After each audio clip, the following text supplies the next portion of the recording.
Hi, my name is Micah Carter, and this is my final project video for Modern Biomedical Tech, Spring 2026.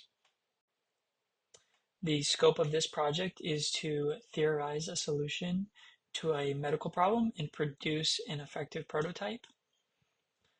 So I reached out to my mom, who is a medical professional, to ask her what problems she sees in her work and maybe in her personal life that I might be able to find a solution for. And then she put me in touch with her boyfriend, who is a paramedic, and we discussed a number of ideas.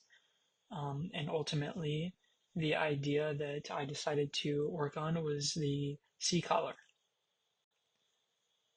So the C-collar is a um, device that goes around your neck that is meant to immobilize patients when they have a spine injury. So there's generally two types of these C-collars that you'll find. The one on the left here is aimed at immobilizing patients, and the one on the right is for general injury pain that you might wear around the house. The one on the left here is going to be the focus of this project, and is generally used, by paramedics and first responders who will arrive at the scene, and if a patient has a spine injury, near the head or neck, they will immobilize the patient so that they can't move their head or neck and potentially cause further injuries.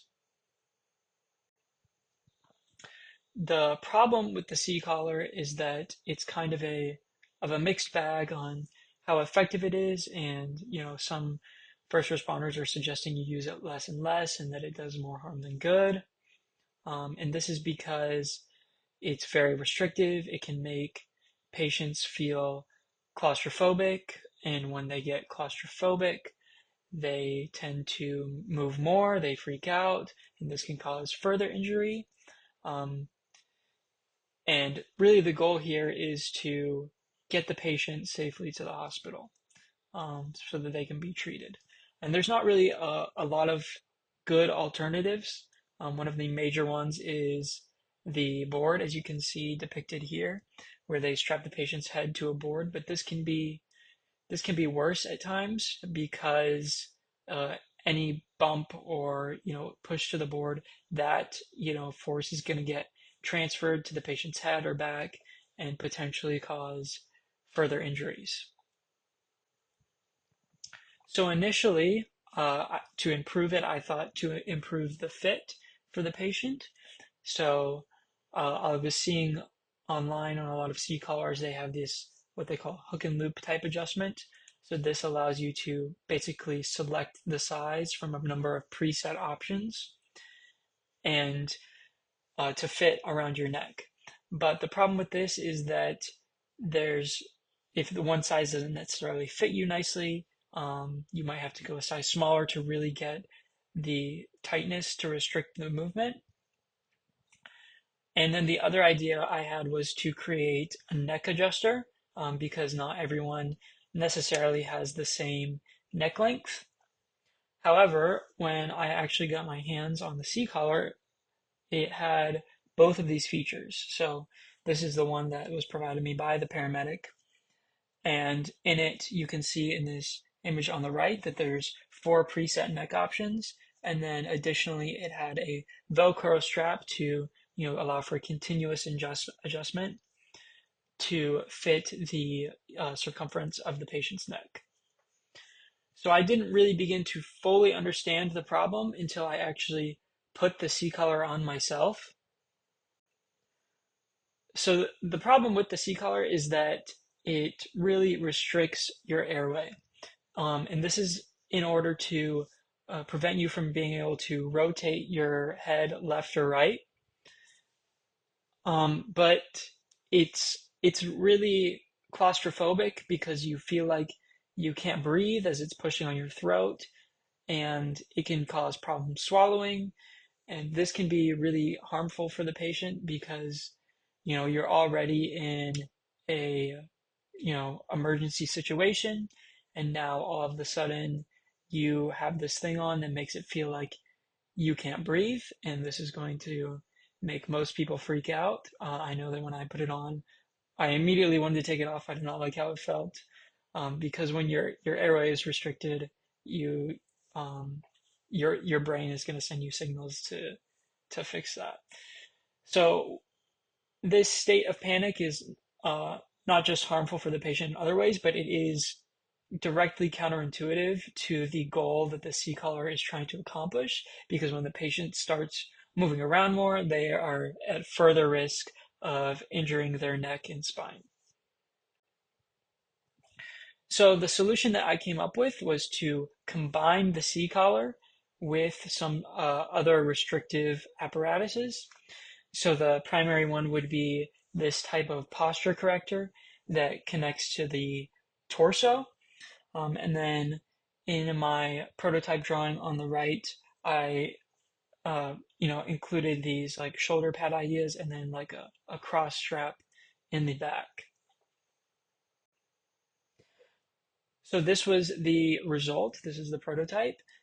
You can see that it's got shoulder pads and the X brace in the back that comes out from under the armpits and then attaches back to the shoulders.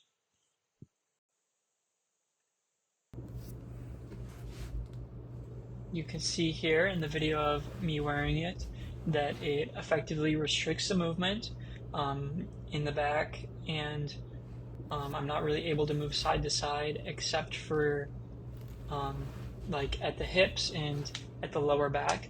My entire upper spine is essentially immobilized and I'm not able to move my head at all, but the fit of the C collar is able to be a lot looser, so it's not actually putting any pressure on the throat. It's really only restricting it on the sides of the neck. Overall, I think this idea here effectively accomplishes the goal of restricting the patient's upper spine and neck movement while reducing the pressure applied to the throat to a comfortable level. There's actually very little pressure at all applied at all to the throat. So yeah, some pros of this is that it still effectively restricts the movement, but it does not restrict the airway at all. It's actually a very cost-effective design and it's easy to put onto the patient. So if you're a first responder arriving to the scene, this would be something that you could realistically apply. Some cons is that it's difficult to put on yourself, so this would not be the best design necessarily for at-home use because it's difficult to put on yourself. I had to look in a mirror to be able to do it. And it's also more difficult to store the device in this configuration.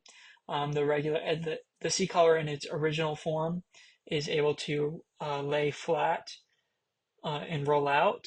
But now with the addition of the shoulder pads, it's not able to fully flatten out like it was before. So this would be an issue for potentially storing it if you needed to keep a number of them on an ambulance or something like that, or in hospital. So recommendations that I would have for this would be, again, to find a way to make the product take up less space when it's not in use, so it could be stored more effectively, and this could be done in ways potentially like adding hinges to the peak of the shoulder support so that it's able to fold down, but you'd have to do it in such a way that it still is able to provide that structured support to the patient. And then additionally, I would want to add adjustable straps. In this case, I sized the straps for myself, but finding a way to make the straps adjustable to fit patients of different sizes would be essential. Here are my references, and thank you for watching.